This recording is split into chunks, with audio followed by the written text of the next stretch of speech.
This is my second shiur. My wife very much enjoyed the first one, but she had one comment. She said I should pick up my head a little bit longer, higher, so that people can see that I have a neck. And I told her the only way you can see that I have a neck is if I take the beard off. So we'll leave that problem for another lesson. Today, I would like to talk about grades. Most of us were raised in Chutz La'aretz, outside of Israel, and we're used to a system of being graded. When we go to school, we get a grade, we get a report card. We're compared in tests to other people. And when we graduate university, we're told that we finished 5th in a class of 1,000 students. And our grades do not necessarily tell a lot about ourselves. There is also in Hebrew a word that's called darga. And a darga is a spiritual grade. If you want to see, we can see that the words are very much similar. This is grade in English. In Hebrew, the word darga, the da is a da, the resh is an r, the gimel is a g, and a hey at the end of the word, which is basically not necessary, is like the e in English. So we have this spiritual grade. And the spiritual grade is, because it's spiritual, it leaves a big question mark in our mind. Because we really don't know, at times, how we're doing. Are we progressing in our life of that includes Hashem? Are we improving in our ways? Are we performing more mitzvot? Are we doing them correctly? And we never know.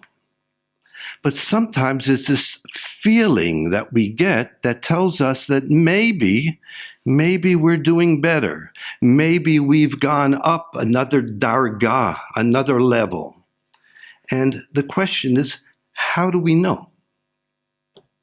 Well, one day, I was feeling pretty bad. I said, it just seems I'm getting nowhere. And that night in my hitbodedut, I went out on my porch and I said, Hashem, things don't seem to be going too well. I said, I've been asking things from you and no answers. I ask you for stories, and there are no stories, no new stories. I said, I was raised in America where my teacher would tell me that I'm doing well, or my report card would indicate that I'm progressing.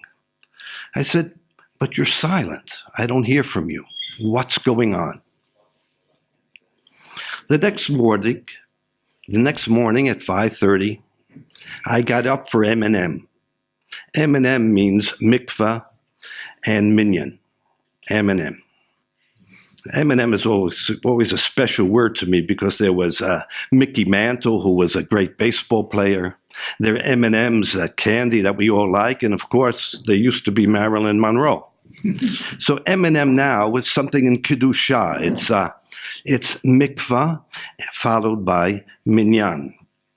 So I got up at 5:30, and usually at 5:30, my wife is sleeping. I don't know how it is with younger couples, but usually my wife is either sleeping soundly at 5:30, or if she is awake, she will not speak to me because she says, if I talk to someone, maybe I won't be able to fall back to sleep. So that morning I get ready and I'm leaving the bedroom, and all of a sudden I hear, I love you. And I turn around and I said, yeah, I love you too. And I left for M&M.